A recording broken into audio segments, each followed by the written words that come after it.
大家都見到啦，就係有 Kev 嘅喇叭啦。咁呢一場咧就係 Blade 2嘅 Meta， 中間呢度咧就係今日嘅嘉賓啦，英京提供嘅全餐金桑子。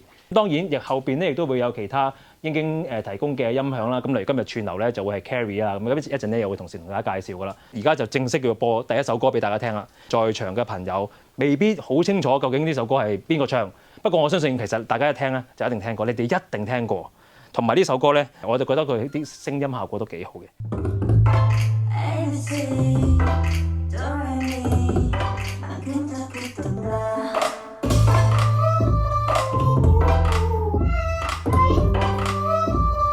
呢首係邊個唱嘅歌啊？Jisoo 係有嘅。Jisoo 係邊個組合嘅 ？Blackpink 冇錯啦，係啊。聽過呢首歌未啊？啲街頭巷尾啊，咁但係咧點解要播呢一首歌咧？就第一呢首係新歌，我唔想今日全部都係30年前嘅歌，希望係有首3個月前嘅歌。咁第二咧就係而家好多流行曲咧嗰個混音都錄得好大聲，冇晒動態。咁但係唔係全部都係，我覺得呢首歌咧都有翻個 dynamic 喺音響系統裏面聽咧都唔錯。好啦，咁啊話口未完啦，咁啊就播一首播翻一隻爵士樂俾大家聽啦。咁同埋播實體碟嗱，咁就呢一張啦，好聽係嘛？喺呢套機度聽聽好嘛？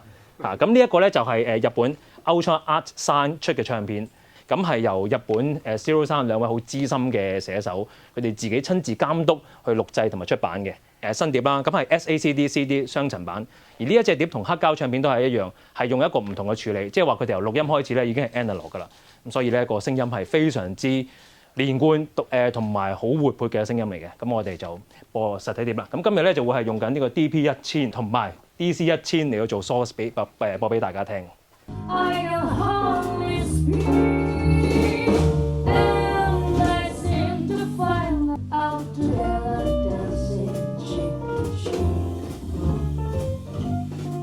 正唔正啊 ？OK 啊，個效果。我想問下大家先，呢個音壓前面會唔會覺得太大聲？可以 ，OK， 仲可以。後邊會唔會覺得唔夠聲？又夠喎，咦咁犀利嘅？好啦，咁以下嘅時間咧，咁我就要即係交俾英京嘅 Jeffrey 同大家講講今日大家見到中間嗰啲器材係乜啦。好，同大家介紹一下今日嗰一套嘅音響嘅。金桑子呢一間廠商一直咧都好着重佢數值上嘅嘢啦。Damping Factor AAVA 零失真嘅音響，佢哋對音樂嘅追求嚟嘅，係令到成個廠咧有一個咁大嘅價值喺度。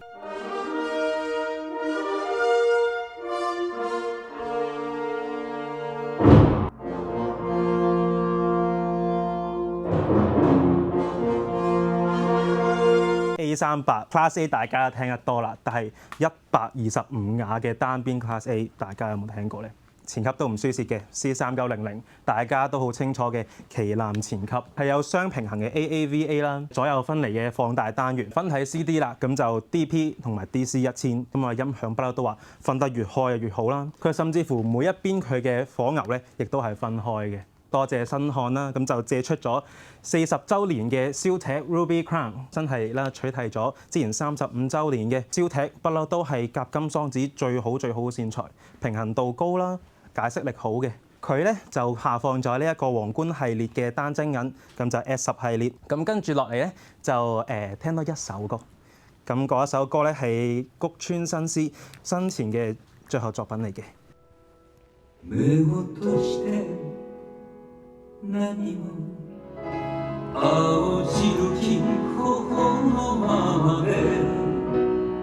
好唔好聽呢首歌？好聽，買咗未㗎？未？同我一樣，我琴日聽到之後，哇好聽喎！跟住睇睇好似我未買喎。跟住咧，擰轉後邊咧就發現佢係 Zero 3出嘅。咁即係表示咩咧？即係多數都斷咗啦。呢一隻碟咧，即係除咗係阿谷川新司已經過身離開咗我哋，呢個係絕響之外咧，呢一隻碟出咗黑膠版，有嘅話不妨通知聲我同你收 ，OK？ 咁跟住個時間咧，我就都係會播下啲串流嘅歌啦。今日咧，我主要咧都想用 KKBox 嚟到去同大家試一試嘅，因為 KKBox 咧就新近同 Roon integrate 咗，咁即係話如果大家屋企係用緊 Roon 或者將會用 Roon 嘅話咧，咁你subscribe 埋 KKBox 嘅串流服務咧，你就可以 enjoy 到好多無損壓縮嘅歌曲㗎啦。好，咁跟住咧就頭先聽咗首男聲啦，咁我想俾首女聲俾大家聽一聽，都係播翻首我覺得係聽得好舒服嘅歌，咁等大家再去享受下金桑子同埋 Kev 嘅美妙音色。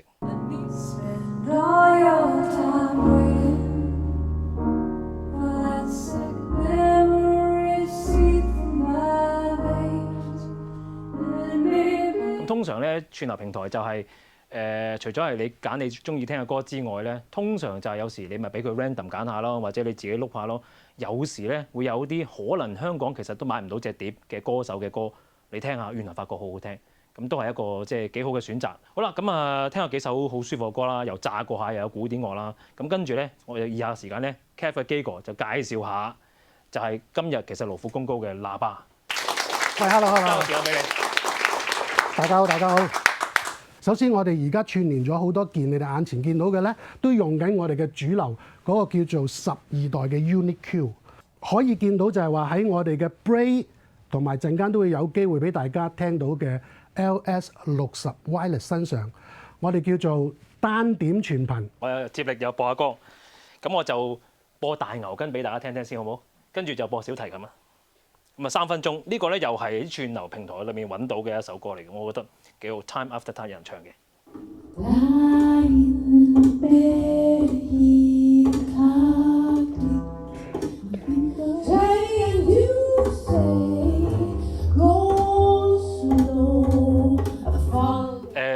唔知邊個唱㗎啦，應該係咪？因為其實我到而家睇到而家個名我都唔係好知佢係乜水。但係個唱片封面咧，如果你喺串流平台裏面揾，應該係好易揾，因為呢個唱片封面係咁嘅樣。咁啊有好多呢啲古靈精怪嘅唱片咧，嗰啲封面又古靈精怪嘅，但係入邊啲歌咧就可能好正經、好正路嘅喎。咁呢一刻就係啦。好啦，咁啊跟住用下半場，我不如加埋俾阿基哥介紹埋先，好嘛？跟住我哋又再播下歌啦。咁我哋喺2011年正式出咗第一代嘅 Bray。出咗第一代嘅 Bray 之後咧，咁係好受歡迎。當然個個因為佢太靚，即係好容易入屋。我哋應該係2021年係60週年嘅。咁呢對 Bray 咧就係我哋60週年嘅設計，應該係遲咗啲咁多。喺去年嘅年頭就係第二代加咗 MAT 技術，好簡單。Unique Q 有啦，咁啊單點音源，其實亦都係講話單點全頻啦。單點音源嘅意思即係話我哋所有高中低音啦個排放都喺度嘅，我哋係冇呢個叫做土地問題嘅。我哋每一個單元都俾間房佢，咁所以我哋音箱咧喺每個單元裏邊有個獨立嘅房間。另外我哋仲有一個技術咧，呢個係唔係我哋研發，但係我哋做得真係好好嘅，叫做諧振抵消技術。咁我哋曾經演示過咧，當你擺個5蚊擺靚咗喺度咧，任你點爆個5蚊都唔會跌出嚟嘅。好，咁跟住咧就我想播翻首廣東歌，盧冠廷唱《最愛是誰》。咁啊，今年咧就有張國榮唱翻《最愛是誰》啦。你真係估唔到張國榮離開我哋有20年啦，仲有新歌出嘅，而且唔係 AI 喎，最重要呢樣嘢喎。咁可能你見到即係Beatles 都有新歌出啦，係咪？咁可能遲啲好多歌手都有新歌出嚇。咁但係呢個咧就如假不換，盧冠廷唱㗎，唱得非常之好。誰料伴你的心更已逝，為何離別了，卻願再相隨。呢個好唔好聽啊？好聽啊！好聽係嘛？知唔知係咩碟嚟㗎？我都係會揼翻出嚟嘅。你未見過，因為我都係早2年先知嘅啫。其實佢係一隻 EP 嚟嘅，佢入邊只係得2首歌，就係、是《最愛是誰》同埋《夢幻的心》。基本上就係呢2首歌嘅啫，係啲3寸嘅 CD 嚟嘅。呢一度咁就啱啱播咗，咁就3900啦、A38啦、分體 CD 啦。咁其實合併機一路以嚟都係一個好大眾化嘅選擇啦。咁而家你見到呢一部咧零零丁丁嘅咧就係 E280嚟嘅 E280啦。咁就用咗而家金桑子最旗艦嘅技術啦。亦都係仲係有呢個 AAVA， 跟住亦都係金桑子好着重嘅 damping factor 咧，佢都去到500咁高嘅。好，咁啊，我哋而家轉咗E280就一對 LS50 Meta， 咁呢個係 passive 版啊，當然係。咁個器材好簡單嘅啫。咁我今次就俾一首，一樣有低音，一樣有人聲，不過咧就舒服啲、好聽啲嘅《Sound of Silence》。Because a vision softly creeping and touch the sound of silence。大家可以翻去聽下呢個都係串流揾翻嚟嘅版本，2分18秒。佢嗰個低音咧撳出嚟咧，有啲地方係好容易會出泵嘅，有啲器材咧就出唔到嗰個低音嘅。咁但係頭先大家都聽到，其實呢個一隻單元嘅啫，一隻 Unique Q。其實佢2隻啦，佢同族。咁一隻 Unique Q 單元咧就已經要散晒成個場，咁大家都會聽到個低音都幾好喎，撳到出嚟喎。咁如果係一個正常嘅家居環境咧，咁佢就更加足夠啦。呢度係我哋最高級嘅旗艦版 LS60 Wireless。咁呢個已經有嗰個 Unicore 嘅技術啦。你眼睇見會係4隻嘅低音 single apparent source，即係叫單點全頻。Bray 都係咁樣擺位嘅。好嗱，咁啊我哋3對喇叭仲爭1對未聽喎，咁係時候要聽埋佢啦，係嘛？咁不如咁又有投影機喺度，又有銀幕喺度，不如我哋試下睇嘢啊，好唔好啊？咁我哋就係用翻一對 LS60 Wireless 咧，就播一個2.0嘅音樂嘅片段俾大家聽。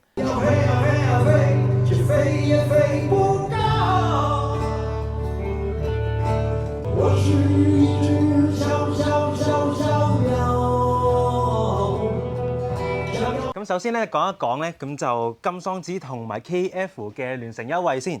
咁就呢個活動大優惠，咁就原本45,800嘅 E280，再加埋 LS50 Meta，咁而家咧就36,800咧就可以拎到翻屋企啦。如果覺得價錢差唔多，不如玩坐地啦，咁就可以望一望呢一對 LS60 Wireless 啊，啱啱聽落效果好唔錯嘅。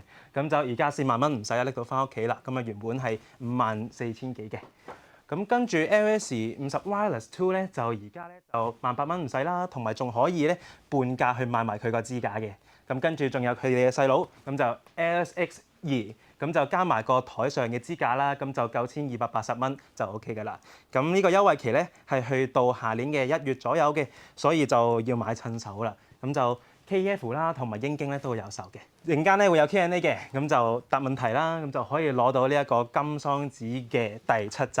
有5隻咧，就想問一問啲簡單嘅問題啦。大獎先啦。好啊，咁大獎先咯喎。我大獎喺邊啊？大獎喺呢度係啦，我終於見到啦。係啦 ，OK。嗱，講個建議零售價先，2,980蚊 ，KF 嘅 Mute 7，咁係一個咁係一個降噪嘅耳機嚟嘅，咁啊高音質啊。講今日聽 overall 嘅聽感，講幾句咁樣啦，好唔好啊？簡單啲啦，嚇，OK， 1、2、3。你中意講邊對喇叭都得？呢對啦，因為我係會展咧都睇過幾次 KF 嘅，我自己都有個 R3嘅。嗱呢兩個今日咁樣夾咧，我就第一次聽，咁我覺得好個位啊爭少少，但係都好滿意。我可唔可以少少講離題嘅嘢㗎？太離題嘅。係啊，我其實好多謝呢個 KF 同埋英京呢啲音樂會啊！我接到呢個電話之後咧，我其實好雀躍㗎，好開心。我啱啱入坑嘅啫，其實好雀躍呢啲活動嘅。咁其實今日聽乜嘢我都覺得好正，即係其實同埋呢個 LS60，我2年前已經識嘅，能力有限咧，呢啲咁嘅嘢我就係變咗係由初階開始咯。咁啊變咗我就係好雀躍啦，總之呢啲活動好多謝。好，咁我哋搞多啲，你又參加多啲，多謝等你。我相信我哋每一個人都係即係經歷過初階嗰個時間。其實好老實講，初階嗰陣時間咧係先最開心。當然你一路玩咧，你會越嚟越多了解自己中意啲乜嘢啊，跟住玩器材啊，越嚟越多心得啊。咁咧嗰個音效會提升嘅，咁有另外一種滿足感咯。咁但係呢種初心嘅開心咧，就係一次嘅啫。年紀我就唔講啦，不過咧我就想分享下自己用 KF 嘅經歷。我就係由93年買第一對嘅 KF 喇叭，好記得係 Q50嘅。我而家用緊 Reference 1嘅。我曾經試過想轉其他牌子嘅，但係唔知點解都係中意呢種聲咧。我到目前為止都仲係用緊 KF 咯，因為我頭先好似另外一位聽眾講過啦，收到電話嗰陣時，哎呀啱晒啦，因為每個人嘅經濟能力都唔同啦，我就未有能力去到買到 Blade 嗰啲，咁差唔多 Reference 嗰啲喇叭嘅質素水準同埋價位咧，都較為適合我嘅。咁好開心今日可以嚟到呢度參加呢個聚會。好，多謝晒，多謝你嘅分享，非常好節目啊！咁啊，多謝咁多位朋友，多謝 KF，多謝英京。好，我哋出嚟，多謝大家先，多謝大家支持。哇，我哋好感動啊！咁啊，多謝咁多位，咁啊，希望可以有個愉快嘅下午啦。